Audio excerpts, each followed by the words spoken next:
A paz de Cristo. Primeiro livro de Samuel, capítulo 1, versículo 2, diz assim: Tinha ele duas mulheres, uma se chamava Ana e a outra Penina. Penina tinha filhos, Ana, porém, não os tinha. Meus irmãos, o livro de Samuel, ele inicia contando a história de Eucana e suas duas mulheres. Ele tinha Ana e Penina como esposa. Penina, ela já tinha seus filhos, porém Ana não os tinha. E aqui a história vem contar que por ela não ter filhos, Penina, ela ficava debochando de Ana, porque ela poderia dar filhos e a outra não, e ela ficava chateada, ficava triste. E todo ano eles subiam a Siló para oferecer sacrifício ao Senhor, e Eucana, ele oferecia a porção dobrada para Ana, para que tirasse a amargura dela, para que ela ficasse de uma forma melhor. Só que Ana tinha um propósito, Ana tinha um desejo, e ela queria ter filho, e ela não se conteve até que ela conseguisse. No versículo 9 do capítulo 1, ele inicia falando a oração e o voto de Ana. Ana, já não aguentando mais, ela, ao invés de simplesmente orar, ela começou a clamar. Ela rasgou seu coração, abriu seu coração para o Senhor. E no versículo 9 diz assim: Após terem comido e bebido em Siló, estando Eli, o sacerdote, assentado numa cadeira, junto a um pilar do templo do Senhor. Aí levantou-se Ana e, com amargura de alma, orou ao Senhor e chorou abundantemente. Meus irmãos, a amargura de alma é algo que não tem como a gente viver. A vida, ela não fica completa, não fica feliz. E Ana estava dessa forma. Ana estava muito amargurada. E Eli começou a observar os movimentos dos seus lábios. Alguma coisa errada com essa menina. Tem alguma coisa errada. E Ana ali, orando ao Senhor, balbuciando e falando com Deus. E ele a teve por embriagada. No 14 diz assim: Até quando estarás tu embriagada? Porque ele achou, a pessoa vai entrar embriagada no templo, vai orar, vai pedir ao Senhor tomado de bebida forte ou de vinho.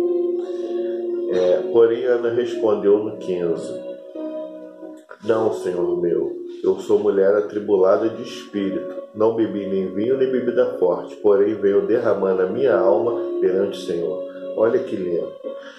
A oração, irmão, às vezes nós oramos categoricamente, falamos com o Senhor, mas não de coração, falamos mais pelos lábios.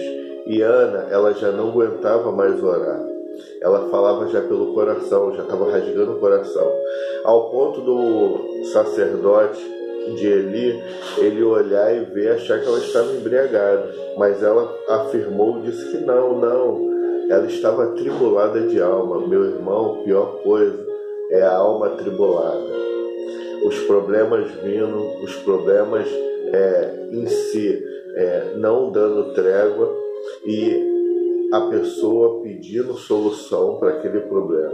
E Ana estava desse jeito.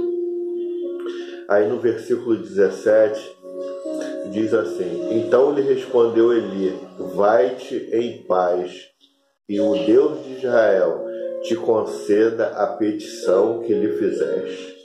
Ali, ela não falou para Eli o que ela queria. Ela só disse que estava amargurada. Só que ele viu pela forma que ela estava pedindo a Deus, ele profetizou ali: Vai-te em paz, que o Senhor conceda a petição que lhe fizeste. Estendeu a mão e falou: Que o Senhor conceda a petição que lhe fizeste. E meus irmãos, em pouco tempo, a partir do versículo 19, fala sobre eles irem adorar o Senhor. Eucana coabitou com Ana, sua mulher, e lembrando-se dela o Senhor, ela concebeu e, passado o devido tempo, teve um filho, a que chamou Samuel, pois dizia: do Senhor o pedi. Então Ana, ela fez um voto com o Senhor. Ela falou: Deus, dá-me filho.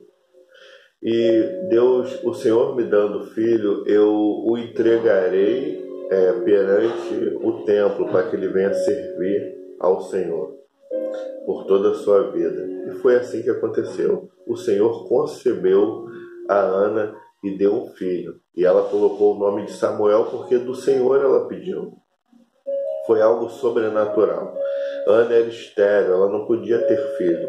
Mas o Senhor, quando quer mover, quando quer movimentar, Ele vai lá e abençoa e movimenta de tal forma que os milagres acontecem que nós nem acreditamos no que está acontecendo. E assim aconteceu com Ana. A partir do capítulo 2, nós vemos aqui o cântico de Ana. E ela orou ao Senhor e toda feliz e falou com Deus por tudo que o Senhor fez para ela, pelo que ela esperava. É muito bom, irmãos, a gente receber algo do Senhor, aquilo que a gente está pedindo e esperando. E aconteceu assim com Ana. E aqui a história vem nos contar os crimes dos filhos de Eli. Ele tinha que passar o sacerdócio para os seus filhos, só que os seus filhos eles não faziam as coisas de acordo com o Senhor. Eles não faziam. Para vocês terem uma ideia, quando as pessoas ofertavam, eles metiam o garfo na panela para poder tirar a melhor parte. Ou antes mesmo de ir ao holocausto a ser queimado, eles tiravam a melhor carne e já separavam. E ai daquele que falasse alguma coisa, porque no versículo 16 diz assim: não, porém, hás de me dar agora, senão tomá-lo-ei à força. Era muito grande o pecado destes moços perante o Senhor. Portanto, eles desprezavam a oferta de Deus, do Senhor. Então, Deus ele teve que suscitar um sacerdote para si. Mesmo Samuel não sendo da linhagem, mas Deus ele faz do jeito que ele quer. E como Ana deu Samuel para que ele fosse criado por Eli no templo, ele foi crescendo. Aqui a palavra de Deus vem falar da sua mocidade. Ele ministrava perante o Senhor a partir do versículo 18 do capítulo 2, sendo ainda menino, vestiu uma estola sacerdotal de linho. Sua mãe lhe fazia uma túnica pequena e de ano em ano lhe trazia quando com seu marido subia a oferecer o sacrifício anual. Então Samuel ele ia crescendo na graça e no conhecimento do Senhor. E Ana, ela não ficou desfilhada. Após Deus dar Samuel, que ela dedicou ao Senhor, no versículo 21 do capítulo 2, abençoou, pois, o Senhor a Ana, e ela concebeu e teve 3 filhos e 2 filhas. E o jovem Samuel crescia diante do Senhor. E ele só crescia diante de Deus. O filho de Ana, aquela que era estéril, aquela que não podia ter filhos, aquela que era debochada perante Penina. O Senhor abençoou e abundantemente. Além dela ter Samuel, pela fidelidade dela em ter dado Samuel para o Senhor, ela teve mais 3 filhos e 2 filhas. Mas chegou a hora de Eli repreender seus filhos.